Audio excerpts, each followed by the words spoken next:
Hello everyone, ఎలా ఉన్నారు అందరూ? ఈరోజు మీకు నేను బటర్ స్కాచ్ సెల్ఫ్ సాసింగ్ పుడింగ్ ఎలా చేయాలో చూపిస్తాను.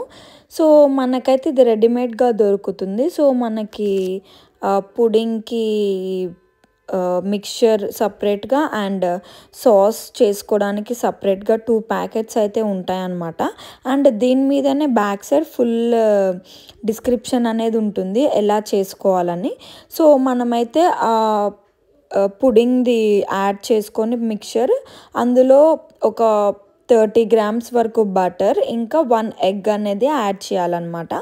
యాడ్ చేసి కొంచెం లైట్గా వాటర్ పోసి నార్మల్ స్పీడ్లో హ్యాండ్ మిక్సర్ తోటి బీట్ చేయాలి. సో దీన్ని మనము ఇప్పుడు అవెన్లో పెట్టుకోవాలి.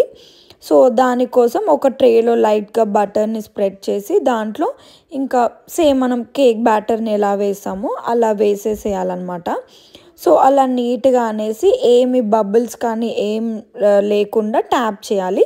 అండ్ దానిపైన మనకి సెల్ఫ్ సాసింగ్కి ఇంకొక చిన్న ప్యాకెట్ ఇచ్చారు కదా, సో అదంతా స్ప్రెడ్ చేయాలన్నమాట. స్ప్రెడ్ చేసి దానిపైన హాట్ వాటర్ అనేది పోయాలి. ఒక 1.5 కప్ వరకు వాటర్ అనేది మొత్తం మునిగేటట్టు పోసేయాలన్నమాట. సో మనము ప్రీ హీట్ చేసుకోవాలి అవన్నీ ఒక 10 మినిట్స్. అండ్ మనం ఇది ఒక 170 డిగ్రీస్ ఫ్యాన్ ఫోర్స్ అండ్ ఒక 35 to 45 మినిట్స్, లేదా మనకి ఇంకా ఇలా స్పూన్ కానీ ఏదైనా ఫోర్క్ కానీ లేదా ఏదైనా పెడితే నీట్గా వచ్చేసేయాలన్నమాట. సో అంతవరకు మనం బేక్ చేసుకోవాలి దీన్ని. ఈ పుడింగ్ వచ్చేసి బటర్ స్కాచ్ ఫ్లేవర్ అండ్ దీన్ని మనం ఐస్ క్రీమ్తో తింటే చాలా బాగుంటుంది అనమాట. అండ్ మా కైరపాప కూడా అక్కడ ఎక్స్ప్లెయిన్ చేస్తుంది. ఇలా కేక్స్ అంటే తనకి చాలా ఇంట్రెస్ట్ ఉంటుంది.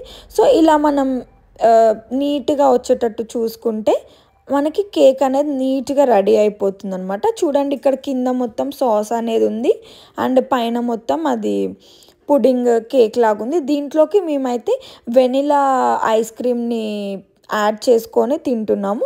మీ ఇష్టం, ఏ ఫ్లేవర్ అయినా బాగానే ఉంటుంది. సో మా కైరపాప అయితే ట్రై చేసింది అండ్ తనకు చాలా నచ్చింది అనమాట. సో చూడండి ఆమె రియాక్షన్. చూడు బాగుందా.